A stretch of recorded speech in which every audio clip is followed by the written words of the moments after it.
在也必将遭到全面和彻底的失败。主义的火炬照亮人类前行之路，不断崛起、不断扩大的国际影响力。Victor Gao now, Vice President at Center for China and Globalization, who joins us from Beijing. Victor, thank you for your time. Can China achieve what the West failed to do in Afghanistan?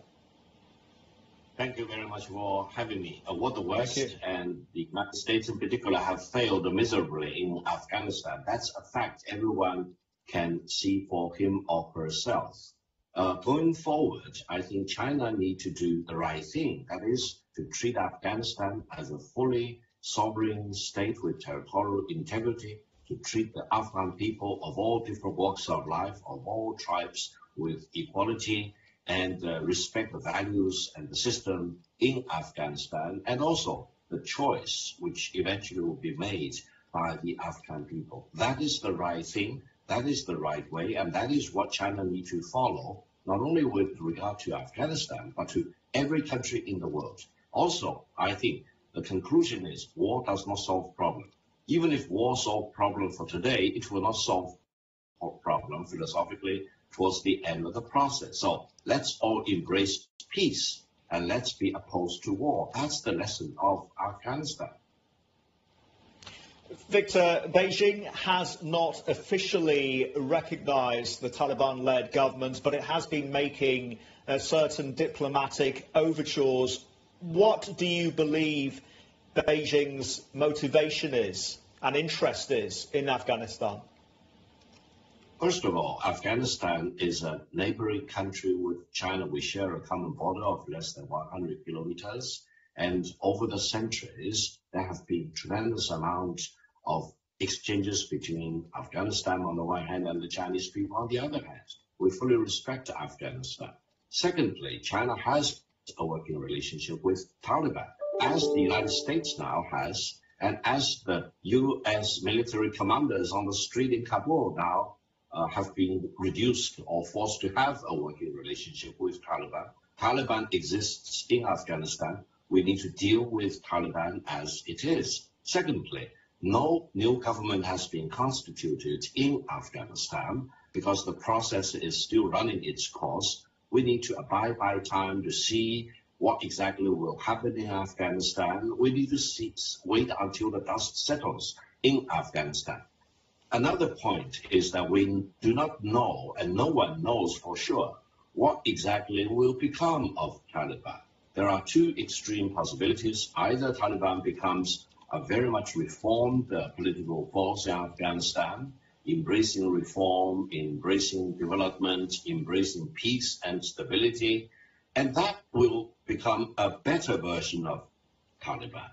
Or, to the other extreme, Taliban may restore back to what it practiced about 20 years ago, and that will constitute a lot of threat to the people in Afghanistan, but also to neighboring countries and regions like China's Xinjiang region, for example, and put many people in harm's way. And if Taliban becomes like that, I think all of us need to be very vigilant about it. And one litmus test in this whole process is how Taliban eventually will decide to treat women in Afghanistan and girls in Afghanistan. If they deprive the girls' right to go to school, or they prevent women from taking up normal jobs in Afghanistan, we will see the indication of what Afghanistan will become under Taliban rule. And bells will be ringing for all of us, and we need to be extra vigilant about what's going on in Afghanistan. Thank you. Yeah, Victor, Martin here. Great to see you again. It's been a long time. Thank you for joining us this morning. So an easy take on the situation and how China views the U.S. exit is that China is probably pretty happy to see the back of America out of Afghanistan now and is salivating at the potential investment opportunities in Afghanistan, especially in resources, lithium, for example. Is that really true, though, given the fact that it's still such an unformed and unstable situation? I would think that China would want to see some sort of stability there first and see how things go with the Taliban before it commits to any huge or big sums of money in terms of investing in resources. Is that a fair take? Thank you very much for this very important question. Let me briefly put this in historical perspective. Ever since the invasion of Afghanistan by the former Soviet Union in 1979, Deng Xiaoping, for whom I had to work as an interpreter, called for the former Soviet Union's withdrawal from Afghanistan for 10 years in a row without any selfish interest. Why? Because that's the right thing. The Soviet Union had no right to invade into Afghanistan. For the last 20 years, China's position is the same and remains unchanged. That is, Afghanistan as a sovereign country needs to be fully respected. No foreign country should be allowed to set their military boots in Afghanistan. And people in Afghanistan have the right to decide what form of government they eventually will choose. This remains consistent for the last 20 years. Now, I think we need to allow the Afghan different political forces to work out a process.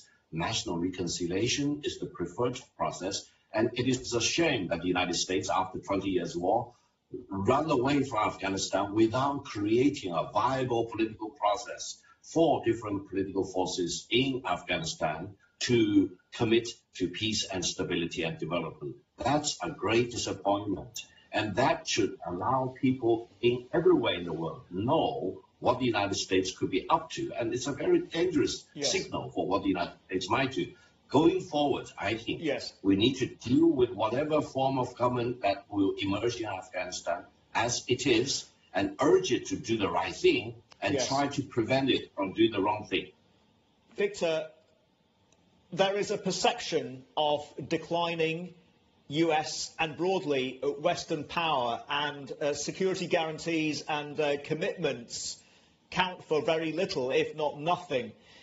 I know it's a sensitive issue, but there is a sense also that Taiwan could be vulnerable to a rising, to an assertive China. This is a perception amongst foreign policy commentators and analysts. How would you respond to that perception? Well, first of all, we firmly believe that a war of adventures or occupation or invasion will not work. It will be doomed to failure. Taiwan is a separate issue. Taiwan is part of China. All the international organizations headed by the United Nations fully recognize that there is only one China and Taiwan is part of China.